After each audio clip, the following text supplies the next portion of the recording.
पाकिस्तान तहरीक इंसाफ बानी PTI की रिहाई के लिए मुख्तलिफ हिकमत अमली पर मुसलसल काम करते हुए दिखाई देती है। कभी रिहाई फोर्स, कभी एहतजाज, कभी अदालतों का बाइकआउट और कभी बातचीत। लेकिन किसी भी हवाले से कोई मामला आगे नहीं बढ़ पा रहा। अगरचे के हुकूमत की तरफ से ये तरदीद की जा रही है, किसी किस्म की कोई डील नहीं हो रही और जो कुछ फैसला होगा बानी PTI से मुतल्लिक वो अदालतों के ज़रिए से होगा और लिहाजा पाकिस्तान तहरीक इंसाफ को अदालतों के केसेस में फ़ैसला आने का इंतज़ार करना चाहिए।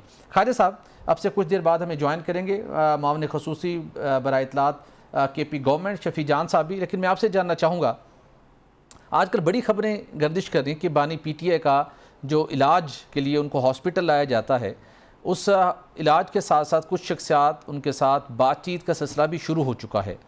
अगरचे कि पाकिस्तान तहरीक इंसाफ और हुकूमत दोनों इससे एग्री नहीं कर रहे, लेकिन सियासत में कुछ नहीं कहा जा सकता और माजी के अंदर भी इसी तनाजुर के अंदर इलाज मुआवजे के नाम के ऊपर अंदरून मुल्क भी और बैरून मुल्क भी जाकर बातचीत होती रहती है हालात को, माहौल को साजगार बनाने के लिए।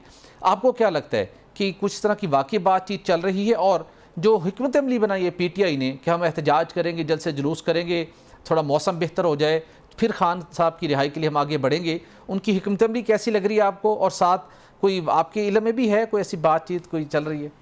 अच्छा, पहले तो मैं आता हूँ आपके सवाल के दूसरे हिस्से की तरफ। ये जो तहरीक चलाने का जो इरादा रखते हैं जी, तहरीक तो हम देख रहे हैं कि बड़े उनकी ख्वाहिश तो बड़ी पुरानी है कि इस्लामाबाद में हम आएँ और जाम कर दें पूरे इस्लामाबाद को। लेकिन इस वक्त आप देख लें पूरा पाकिस्तान जानता है कि ये जो ईरान अमेरिका जंग के दौरान ये जो बयानिए थे इनके, वो सारे तकरीबन पिट गए हैं। अब ये एक सेकेंडरी इशू रह गया है PTI का कि पहले आपको देखें कि यही पूरे मीडिया पे यही एक इशू था। आपने देखा है कि 10 मई को, अभी 10 मई आने वाली है, पिछले वर्ष 2025 में मार का हक में जो फतह हासिल की थी, उस दौरान भी PTI ने जो रियासत की उनको एक लाइन लेनी चाहिए थी वो नहीं ले पाए थे और उन्होंने बड़ा तनकीद का निशाना बनाया था। बानी PTI की बहन ने भी इस तरह के जुमले और लीडरशिप। शफी जान अफरीदी साहब ने हमें ज्वाइन किया है, उनसे बात करते हैं। शफी जान साहब आपका बहुत शुक्रिया आपके वक्त। शफी जान साहब, जानना चाहूँगा बानी PTI की रिहाई के लिए पाकिस्तान तहरीक इंसाफ मुख्तलिफ औकात में मुख्तलिफ स्ट्रेटजीज बनाती रही है, लेकिन कोई भी स्ट्रेटजी कारगर साबित नहीं हो पाई, कोई ब्रेक थ्रू नहीं हो पाया।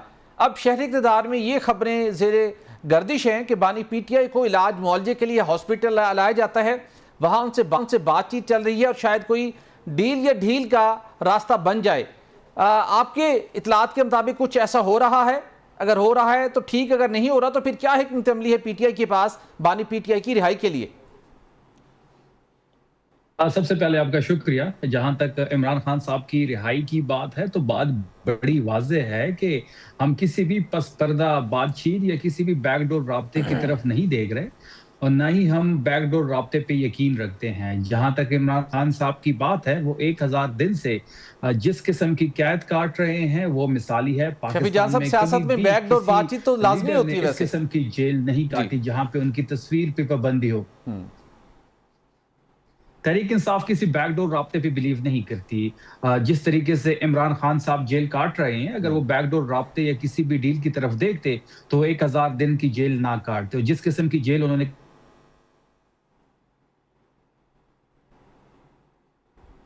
शफी जान से शायद कनेक्टिविटी की प्रॉब्लम है, उनसे हमारा दोबारा रब्ता बहाल होता है तो उनसे गुफ्तगू को यहीं से शुरू करेंगे।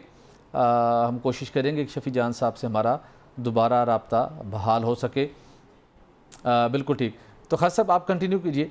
अच्छा, नहीं, ये जो बात उन्होंने किया हम बैकडोर राब्तों पे यकीन नहीं रखते शफी जान साहब ने, तो इनकी तो हमेशा से ख्वाहिश रही है कि हमारे साथ बैकडोर राब्ते बहाल किए जाएँ। लेकिन वो कहते हैं बैकडोर नहीं डाला जेल में बरह रास्त बातचीत। माजी में तो कहते हैं कि एस्टेब्लिशमेंट के साथ बातचीत हो सकती है, उनसे बात करेंगे। तो ये बात करने किन से आते हैं? रात 3 बजे 2 बजे हॉस्पिटल लाया जाता है, तो एस्टेब्लिशमेंट से ये उनको अगर कोई रब्ता होना है तो उनका ही होना है ना। तो ये जो बैकडोर राब्तों पे यकीन रखती है PTI, ये नहीं है। अब हो रहे हैं या नहीं हो रही ये तो खुदा ही बेहतर जानता है। लेकिन माजी में भी हम जब भट्टी साहब देखते रहे हैं, जब इस तरह की कोई मुलाकातें होती रहती हैं, जैसे कि आपने कहा बैरून मुल्क भी बीमारी के बहाने लोग जाते रहते हैं, लेकिन कुछ वाक़यात का जब ज़हूर होता है तो पता चलता है कि मामला किस तरफ जा रहे हैं। अभी हाल ही में जो हम चीज़ें देखते हैं, जो PTI का एक बयानिया था बड़ा ताकतवर, मौजूदा हुकूमत के इसके ये कानूनी है या गैर कानूनी है, ये तो ये सारी चीज़ें अब यही लगता है कि इनकी क़यादत जो है वो तो हमें तितर बितर ही नज़र आती है।